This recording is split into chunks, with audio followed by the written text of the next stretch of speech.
Nasa ating linya ngayon si Representative Percival Sendanya ng Akbayan Party List. Magandang umaga po sa inyo, Congressman. Magandang umaga po, Manong Ted. Magandang umaga po sa ating mga tagapakinig. Opo, salamat po sa inyo pong panahon. Sir, kayo po ang inyong grupo ang unang impeachment complaint, di po ba? Tama po, Manong Ted, na Akbayan po ang nag-endorse ng first set of impeachment complaints mula po sa ating mga citizen complainant. Opo. Nagmansa rin na po ito noong January 2. Isang buwan na po mula ng ating final, Manong Ted. Oo nga po, no? So, ano po ang sinabi po sa inyo ng SecGen? Dahil hanggang ngayon po, mukhang wala pang referral ito sa tanggapan po ni Speaker para po sa kaukulang pong pagkalendar. Well, ang ating po nakukuha na balita mula po sa House of Representatives, 3 months po yung public statement ng House leadership, particular po ni SecGen, ay meron pa daw pong hinihintay na isa pang impeachment complaint. So kung magkakataon po, Manong Ted, ito po yung pang-apat na impeachment complaint na allegedly daw po, ito daw po ay mag-emanate mula sa mga kasama natin sa House of Representatives. So, well, nung sinabi sa amin noong December, nung kami nag-file, after the first impeachment complaint, hinihintay daw po ng second, tapos hinihintay daw po ng third.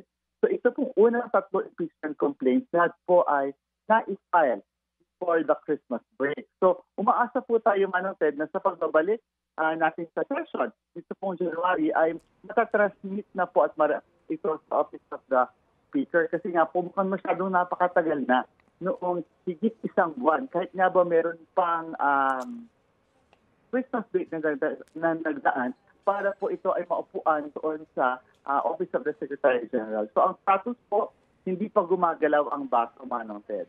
Yung nga po, no? Kasi nga si SecGen mismo ho ay aming nakakapanayam at sinasabi nga niyang dahilan, may mga umano'y lumalapit sa kanya ng mga congressman na gusto pong isulong yung pong isa pang mode ng complaint na mas mabilis nga, di ba? Yung hindi nadadaan po sa kaukulang pong hearing ng Committee on Justice. So, sir, ngayon po ay Huwebes, wala na po kayong plenary session, and then tatamaan pa kayo ng holiday sa Chinese New Year malamang po next week. Kapag ating kinuwenta yan hanggang Feb 7, tangi po siguro mga 6 or 7 days na lang ang inyong plenary session days. So, ano pong inyong pangitain dito po sa inyong impeachment labang kay VP Sara? Ayun, Manong Ted, yung pong nabanggit ninyo na totoo, wala tayong session ngayon. Next week, 2 araw lang ang session, and in the week after that, 3 days. So, andito po tayo sa last 5 session days. Kumbaga po sa basketball, nasa last 2 minutes na po tayo dito sa ating laban para panagutin si VP Sara sa kanyang pang-aabuso sa kapangyarihan. Kaya nga po ang panawagan namin, kasama yung ating mga complainants from the first batch of complaints ay iyakin na po ng House of Representatives to mobilize yung necessary number of members of the House para po ma-fast track. Kasi sa totoo po, tama kayo, Manong Ted, wala nang panahon para dumaan sa regular route. Nadadaan pa ng Committee on Justice to determine sufficiency in form and substance. Muli po, nanawagan tayo na diinan na ng leadership ng House of Representatives para we get the 103 signatures for any of the complaints, whether yung first, second, third, or even yung fourth, nang sa ganun po ay ma-transmit na natin ito sa Senado. Nananawagan lang po kayo. Wala pa talagang ngayon, nagkukusa po na kumbaga kumausap sa mga miyembro ng Kamara. Meron bang prepared na talaga na complaint na pipirmahan ng mga hinahangad nyo na 103 legislators? O ano ho ba talaga ang totoong nangyayari dyan sa Kamara? Sa ngayon po, hindi tayo aware kung meron na itong sinasabi ng force, kung may umiikot na nagpapapirma. Pero po tayo, sa first impeachment complaint, tayo po ay patuloy na kumakausap ng ating mga kasamahan sa House of Representatives. Alam niyo naman po, Manong Ted, bilang dating representative, talagang one-on-one, madalas yung engagement sa House. Pero kahit na meron kang one-on-one engagement sa mga kasamahan natin, ay minsan, because this is very politically sensitive, kailangan din ng pampalakas ng loob ng mga kasamahan natin, step up at pumirma na doon sa impeachment complaint. At nakikita namin, ang critical dito will be yung diin ng ating pong House leadership para po magbigyan ng lakas ng loob yung ating pong mga kasamahan sa House of Rep na finally ay pumirma na at pag-endorse, whether sa complaint natin o doon pa sa effort impeachment complaint. Congressman, sa ngayon ano po ang realidad nga, 'di ba? Panawagan ng presidente na nanawagan din po yung INC na wag nang ituloy itong impeachment. Matapos po itong mga pangyayaring ito, napapansin din po namin na kami po nagmamasid no sa mga nangyayari diyan na ultimo yung House Committee on Good Government tumigil na sa investigasyon nila. Hindi pa ito sinasarhan, 'di ba? Meron na bang committee report? Yung usapin po ng pag-iimbestiga nila sa confidential fund ni VP Sara, parang ang pakiramdam namin talagang nandahil sa sinasabi ni Presidente at panawagan po ng ilang sektor, kaya ho talagang stagnant na itong complaint ninyo. Ganun ho ba talaga din ang nangyayari po sa inyo pong palagay diyan sa Kamara?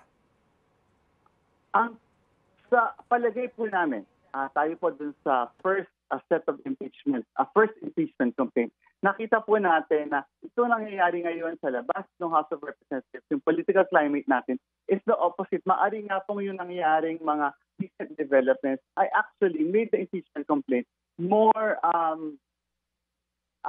compelling. Lalong-lalo na po, lumabas nga po itong survey na sinasabi na higit kalahati ating mga kababayan ay sumusuporta para panagutin si VP Sara sa kanyang pang-aabuso sa kapangyarihan. So while may ganun pong pressure from other group at meron pong ganung pronouncement mula sa Malacanang, nakita naman po natin na mayroong mandato yung House of Representatives from our people, sa mga mamamayan na sinasabi na ganito ang kanilang pagtingin, ganito ang kanilang posisyon, at may moral obligation ang leadership ng House na maging decisive, mapagpasya para po aksyonan impeachment complaint natin na mayroong growing public support. Sa totoo lang din po naman, kahit na mayroong survey ang SWS no, na sinasabi nga mas nakararami na mga Pilipino ang gusto po na matuloy ang impeachment process na iyan, but at the end of the day, it's going to be the individual decision of the members of the House. So going back sa question ko ngayon, ano po ba ang di ba nag-uusap-usap naman kayo diyan, Congressman, di ba? Kayo po ay lagi naman sigurong present, no? Sa mga session diyan. Ano ba ang pinag-uusapan talaga? Para lang maging makatotohanan tong ating usapan na ito at panayam, ano ba talaga ang desisyon na ho diyan? Kasi kung yan ay uusad, matagal nang umusad yan. Totoo po, Manong Ted, ako po araw-araw pumapasok kasi ako po yung pinakabagong miyembro ng House of Representatives. So tayo po ay nag-oath lamang noong Setyembre, halos ngayong buwan na ito, mga 4 months pa lang po tayo at everyday po talaga sinusulit natin yung remaining days. Kasi para pinagkasta natin in 9 months or 6 months of session, yung 3 years po na nawala sa atin. At doon sa araw-araw ko pong pakikipag-usap, doon ko po na sense na marami sa ating mga kasamahan ang isasabi na supportive sila, hindi pa nga lang sila handa to come out. Kaya nga po yung hinahanap natin ay yung moment for them to be able to master the political will at courage. At hindi po nakatulong yung nangyaring mobilization kasi may kanya-kanya din po silang laban at the local level. So kaya nga po ulit sinasabi Manong Ted, kung didiinan ito ng House leadership, marami po ang lalabas at sigurado akong lalagda doon sa ating impeachment contest. So sa dulo, confluence po siya ng maraming factors.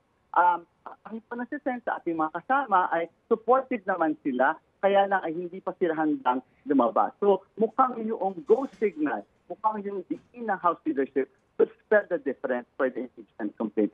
So without that po, mukhang mahirapan tayo na i-draw out from the woodwork yung ating mga kasamahan, House of Reps, to sign and endorse the impeachment complaint. Okay, may tanong na po si Chacha. Oo. Congressman, yung sinasabi niyo po na marami po kayong kasama sa Kamara ang supportive but hindi pa sila handa to come out. May kinalaman din po ba ito dito sa nakaraan lang na pangyayari kung saan may peace rally na naganap? So baka may ilan dyan sasabihin di ready to come out pero ang totoo natatakot mawala ng boto, mabawasan ng boto? Maaari pong tuloyin na hindi siya sa given po yung context na palapit tayo sa election campaign, halos election campaign na in 3 weeks time. Tapos kung ikaw ay isang rep na highly contested yung iyong local seat, no? So, very important political consideration yung mawalan ka ng boto sa iyong locality.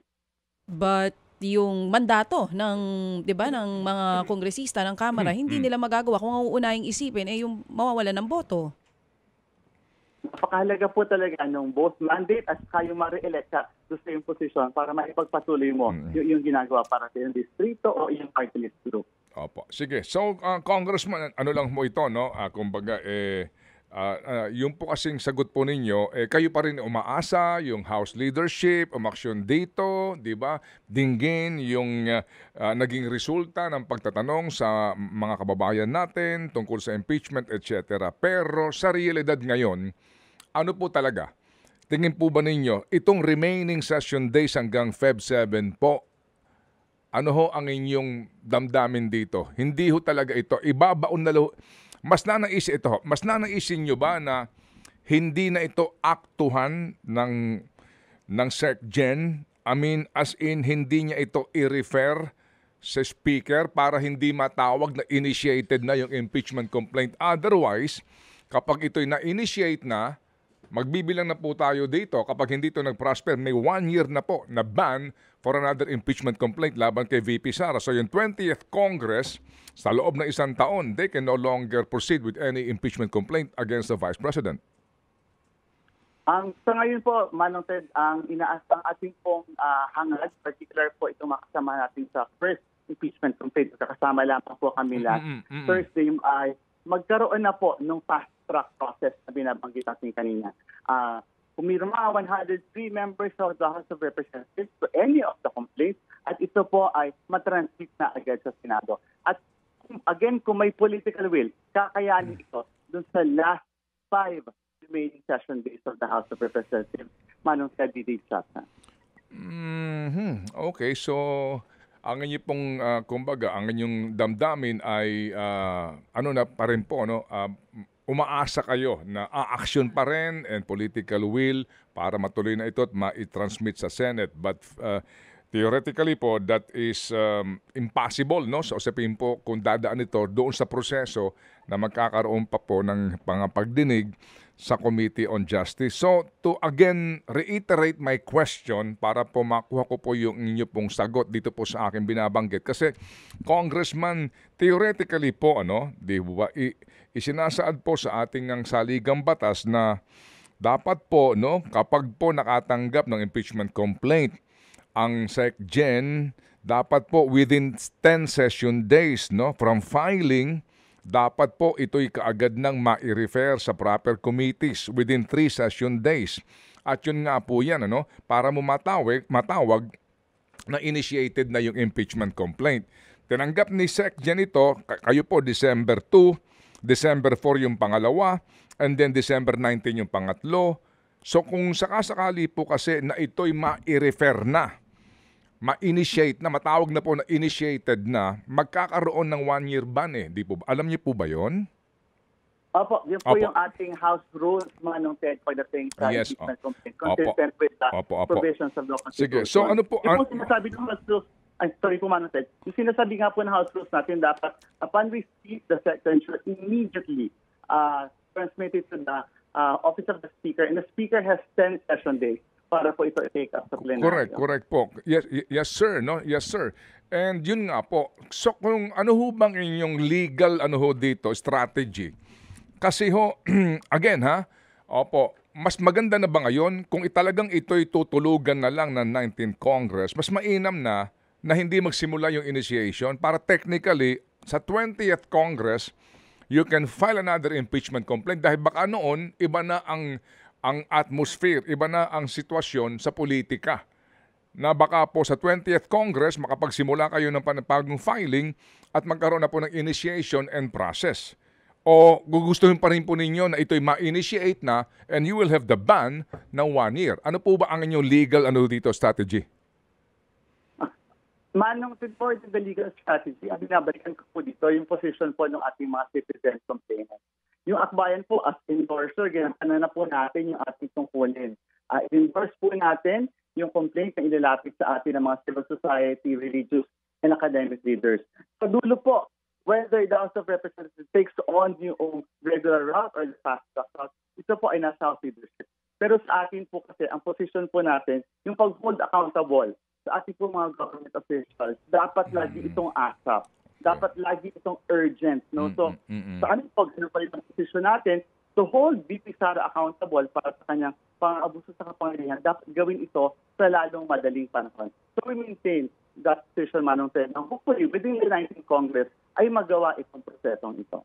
Okay, sige po. At ginagalang po natin po ito pong inyong pananaw po at sagot sa ating pong katanungan. Sige po. So, sir, again, pupunta ba kayo sa SecGen's office para mag-follow up po dito po sa inyong complaint o paano po? Tayo po ay patuloy naman nagpa-follow up dun sa action ng House Leadership on the impeachment complaint. Hindi po tayo na magpapahinga sa pag-follow through dito. Kasi when we endorse the complaint, we made this commitment to the complainants na nagmaster din naman ng pambihirang courage to stand up and file the first impeachment complaint. Ito po ay ating moral obligation sa kanila. The same way na ang House of Representatives may moral obligation po sa ating mga kababayan. Opo, sige po. Okay, sige.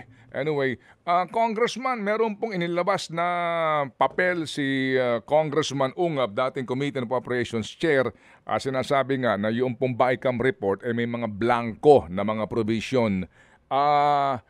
Ito ho ba'y inyong kinakatigan? Ano po ang inyong informasyon dito, Congressman?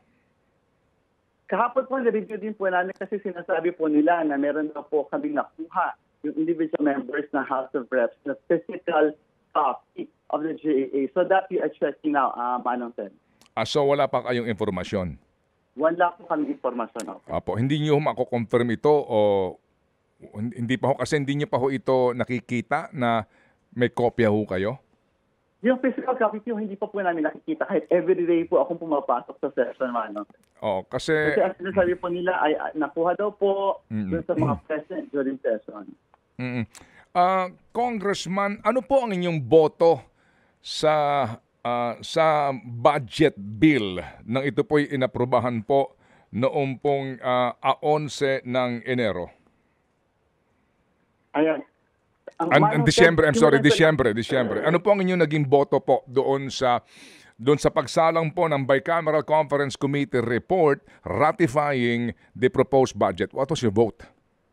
Yes. Simulan po ang kwento ng Ted, nung araw na tayo ay nag-take ng oath noong September 25. So, nung araw din po na yun, nagbotohan po ang House of Representatives sa budget. No? So, on the last day, bumoto ang House of Reps at ako ay nag-oath after yung vote na yun. So, hindi po tayo nakaboto doon sa unang round ng voting September 25. Hindi po, Congressman. I'm talking about the votation done last December 11. Opo, Manong Ted, if you may let me complete my kwento, Manong Ted. Kaya para lang po ma-build yung ating proseso kung bakit ganun po yung boto natin nung dumating po tayo sa vote noong December. Ang boto po natin ay tayo po ay nag-abstain kasi hindi po tayo naging bahagi yung prosesong ito ng GAA for 2025, Manong Ted. Ayun. So, abstain po on record ang inyong vote. Yes po, Manong Ted. Okay. Opo. Because if you noticed, no, di ho ba, but you were present during the deliberation po, dito pong yung ratification ng BICAM report on the budget, di po ba?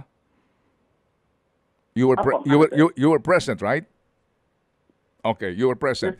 Opo. Hindi ho ba diyan sa Kamara, lagi ho kayong may advance copy ng order of business, di po ba? Sa bawat araw po ng plenary session, no, may order of business. Opo, at nakalagay nga doon yung mga aaprobahan yung panukala, kasama po dito yung ratification ng pambansang budget. Yung po sinasabi na kung may kopya ka ng BICAM report is physically impossible na maibigay sa inyo ng House leadership kasi you have to print thousands of copies, di ba? Pages. Right? Kaya nga, during the ratification nito, bumoboto ka nang hindi mo man lang nababasa pinagbobotohan mo, di ba? Manong Ted, select po natin yung ating pong kasi meron pong online na process po ng pag-disseminate ng both order of business, kasama po dyan yung journal. Wala po doon yung copy. Kaya nga po, marino po na, yung naging boto natin yung pena yun is to abstain kasi nga po, unang di tayo bahagi ng budget process. Yes, you said that. We understand. Congressman, alam na po namin na kayo po'y dumating lamang nitong September, hindi ho kayo bahagi ng budget process, na hearings, etc. But my point is, nung panahon po na pinagbobotohan po ito ng Kongreso, lower house, to ratify or not the BICAM report, mismo po sa online ng Kamara, hindi pa available yung BICAM report. Tama po? Do you confirm that? Yan po yung aking nakita po mula po sa ating pag-check. Tama. As of checking yesterday. Tama di po ba? Kasi po yung... Congressman, opo, kaya ho natin kaya natin pinag-uusapan to para maintindihan ng taong bayan kung ano pong uri ng pamamalakad na nangyayari sa mga pag-aaproba ng napaka-importanteng panukalang batas. Dati-rati po kasi na hindi pa online yan, yung mga order business na yan, hard copy, ang papel.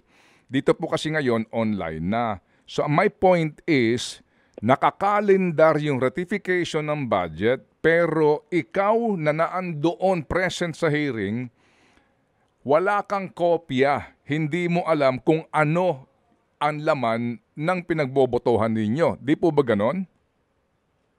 Kaya po tayo manatay isang dahilan po yun. Kaya po tayo dito po sa ratification na ito. Opo. Just to answer my question, sir, please. Walang available copy ang mga kongresista nung BICAM report nang ito po'y pinagbotohan nila to ratify or not, di po ba? Manatay din po ay as far as I know and as far as I am concerned. Wala ano po? Yan po yung aking karanasan. Opo. Opo. Para lang humalaman natin na boboto ka, blind ka eh. Right? Blind ka eh. Paano ka boboto sa isang importanteng panukala na hindi mo man lang nasilip?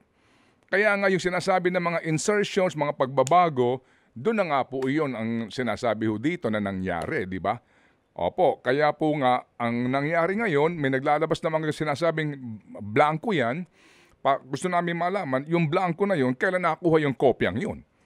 Kung the fact na during the actual voting day, that is December 11, opo, wala pang available copy even online. Di po ba, Congressman? Wala po akong access at that point. Opo. Yung bang walang access, ikaw lang? O sa buong Kamara yon na kapwa nyo, kongresista po, wala pong access dito po sa online copy nito pong soft copy po ng BICAM report? I cannot speak, Manong Ted, for other members of the House, pero yan po yung aking karanasan. Kaya sinasabi ko as far as I know, as far as I'm concerned, during that point po, wala po tayong access. Okay, sige po. Salamat po na marami sa inyo pong panahon sa aming pong programa, Congressman Percy Sandanya ng Grupong Akbayan. Salamat po, sir. Maraming salamat, Manong Ted. Maraming salamat, Lili.